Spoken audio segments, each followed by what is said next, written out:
Hello my dear students, welcome करता हूं मैं भारत पंचाली और केमिस्ट्री गुरुजी अगेन आप सबका एक बहुत ही ज्यादा इंपॉर्टेंट वीडियो में।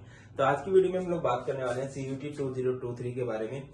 हर वो चीज जो आपको पता होनी चाहिए, सीयूटी क्या है, सीयूटी क्यों देना चाहिए, सीयूटी की जरूरत क्यों पड़ी, सीयूटी का लेवल क्या होता है और क्या जेई नीट एस्पिरेंट्स को भी सीयूटी देना चाहिए, मतलब मेन जो क्वेश्चन है वो, और किस तरह से अब आपको उसके लिए प्रिपेयर करना चाहिए, सब बातें हम लोग करेंगे। एज यू नो कि आपके बोर्ड एग्जाम ओवर हो चुके हैं, अब कॉलेजेस में एडमिशन लेना है। अब कॉलेजेस में एडमिशन कुछ टाइम तक परसेंटेज बेस पे होता था, जो आपके लोकल कॉलेजेस हैं परसेंटेज बेस पे अभी भी वहां पर होता है, बट जो बड़ी बड़ी यूनिवर्सिटीज हैं वहां पर परसेंटेज बेस पे भी एडमिशन हो जाता था। और बहुत सारी यूनिवर्सिटीज ऐसी होती थी जहां पर एंट्रेंस टेस्ट होता था, तो हर एक यूनिवर्सिटी का अलग अलग एंट्रेंस टेस्ट होता था, तो बड़ी कंफ्यूजन सी रहती थी, है ना, कि कौन बच्चा कौन सा एंट्रेंस टेस्ट दे। तो गवर्नमेंट ने क्या किया है, सारी की सारी यूनिवर्सिटीज के एंट्रेंस टेस्ट को कंबाइन करके एक कर दिया है, और यहां से एक स्कोर आएगा, और उस स्कोर के बेस पे जो बच्चा जहां चाहे वहां एडमिशन ले सकता है। तो चलिए सारी की सारी बात करने वाले। First of all, what is CUT?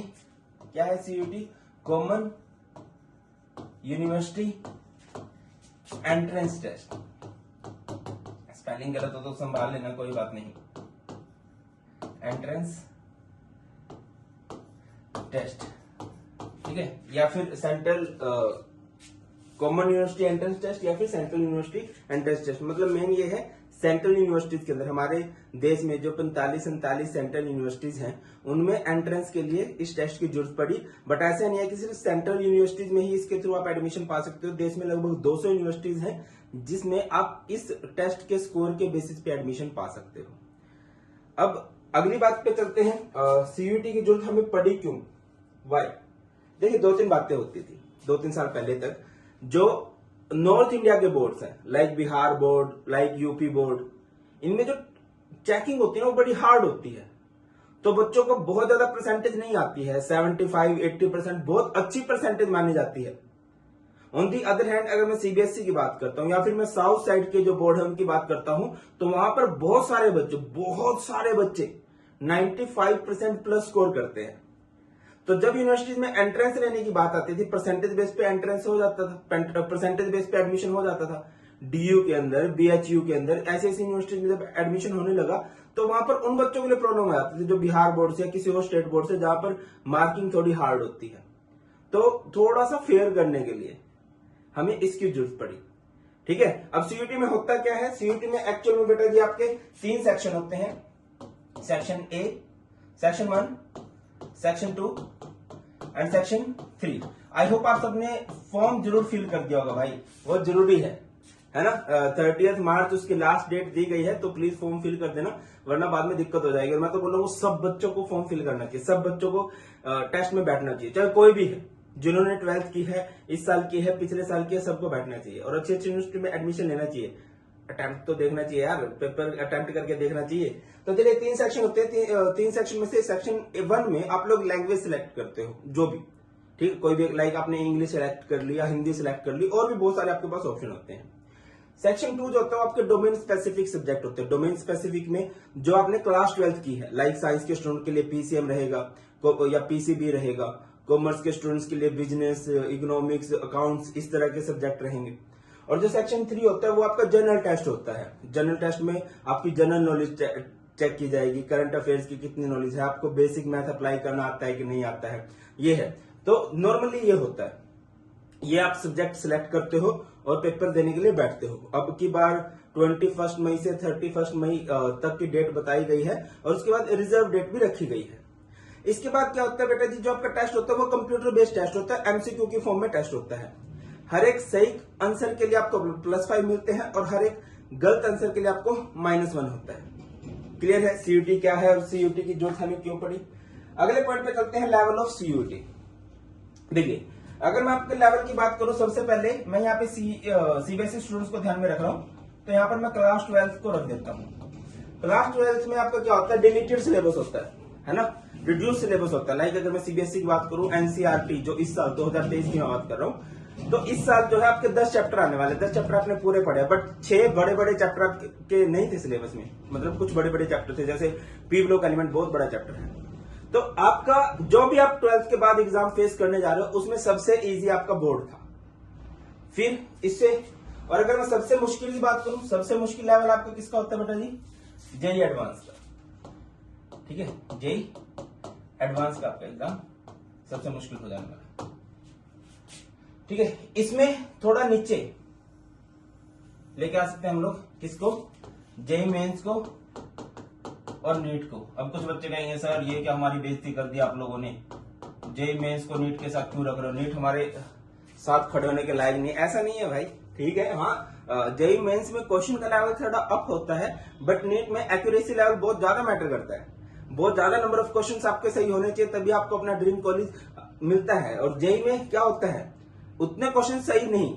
हाँ, यहाँ पर क्वेश्चन का लेवल थोड़ा ज्यादा होता है, क्वेश्चन का लेवल थोड़ा अप होता है, बट आप इनको बराबर मान सकते हो। इन दोनों में ही आप लोग क्या करते हो, इन दोनों में ही आप लोग एनसीईआरटी फॉलो करते हो of class 11th and class 12th, दोनों ही क्लासेस की एनसीईआरटी फॉलो की जाती है। अब यहां पर इनसे बहुत नीचे आपका आ जाता है सीयूईटी।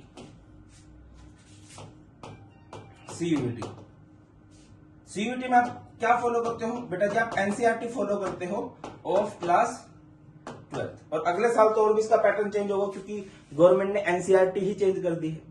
तो अगली बार तो लगभग आपके बोर्ड के लेवल पे ले आएंगे। बट अभी के लिए अगर मैं बात करूं तो क्लास 12th बोर्ड से थोड़ा ऊपर लेवल है सीयूईटी का। ठीक है, और अगर आप एनसीईआरटी को अच्छे से फॉलो कर लेते हो, एनसीईआरटी को अच्छे से पढ़ लेते हो, अभी टाइम भी है आपके पास, लगभग 2 महीने हैं। ठीक है, 45 से 60 दिन का टाइम है। आप उनका अगर अच्छे से यूज करते हो तो आप सीयूईटी क्रैक कर सकते हो। ठीक है, आपको देखिए बोर्ड्स के लिए आपने 10 चैप्टर तो पढ़ी है ना, आपके पास वो जो 6 चैप्टर एक्स्ट्रा है, अलग अलग सब्जेक्ट में थोड़े थोड़े चैप्टर एक्स्ट्रा है, बट आपके पास टाइम भी तो है। आप ज्यादा डिटेल में पढ़िए उन चैप्टर्स को जो आपने नहीं पढ़े हैं। ठीक है ना, और अच्छे कॉलेज में आपका एडमिशन हो जाएगा, अच्छी यूनिवर्सिटी में आपका एडमिशन हो जाएगा। अब लास्ट क्वेश्चन पे चलते हैं, should JEE NEET aspirant give CUET? देखो भैया, ऐसा है, जेईई नीट में आपको पता है कि जो सिलेक्शन रेशियो रहता है वो अप्रोक्स या लेस देन 1% रहता है। तो बाकी 99% का क्या, बाकी 99% में से ये मान के चलो कि 90% 80% स्टूडेंट ड्रॉप ले लेंगे। ठीक है ना, और ड्रॉप आप कब तक लोगे? एक टाइम ऐसा आएगा जब आपका दिल करेगा नहीं यार, इट्स ऑन यू, है ना, ये आप पे है। बट बेटा जी आप पेपर का लेवल देखो, तो अगर आपने जेईई नीट की तैयारी की है तो आप सीयूईटी की तो बहुत अच्छे से तैयारी कर सकते हो, है ना। एंड आपके पास देखिए जो जेईई वाले स्टूडेंट है वो तो बीटेक तो आपको इसमें भी मिलेगी ना करने को, और भी बहुत सारे ऑप्शन साइंस वाले जो बायो वाले स्टूडेंट्स होते हैं, पीसीबी वाले स्टूडेंट्स होते हैं, आपके पास बहुत ऑप्शन सीयूईटी में भी मिल जाते हैं, बहुत सारी यूनिवर्सिटी में आप एडमिशन ले सकते हो। तो बेटा अगर आप जेईई नीट के लिए प्रिपेयर कर चुके हो तो सीयूईटी आपके लिए बहुत इजी है, बहुत इजी लेवल है। अगर उसके क्वेश्चंस अगर आप देखो, मतलब प्रीवियस ईयर में मैं करवा भी दूंगा, ठीक है, बहुत इजी लेवल के पेपर था, बहुत इजी। ठीक है, मतलब नीट से भी इजी था, और समझो आप बोर्ड से थोड़ा सा अप, नीट से नीचे। तो आपको जरूर देना चाहिए, आपको ट्राई करना चाहिए, सो दैट कि अगर आप ड्रॉप नहीं लेने वाले आप एक अच्छी यूनिवर्सिटी में बैठ सको। ठीक है ना, तो मेरी तरफ से तो यही है। और सबको अभी भी टाइम बचा हुआ, फॉर्म फिल करो, अपनी जेईई नीट की तैयारी करो, जेईई नीट की तैयारी करते जाओ, बट इसका फॉर्म फिल कर देना और पेपर में बैठ जाना।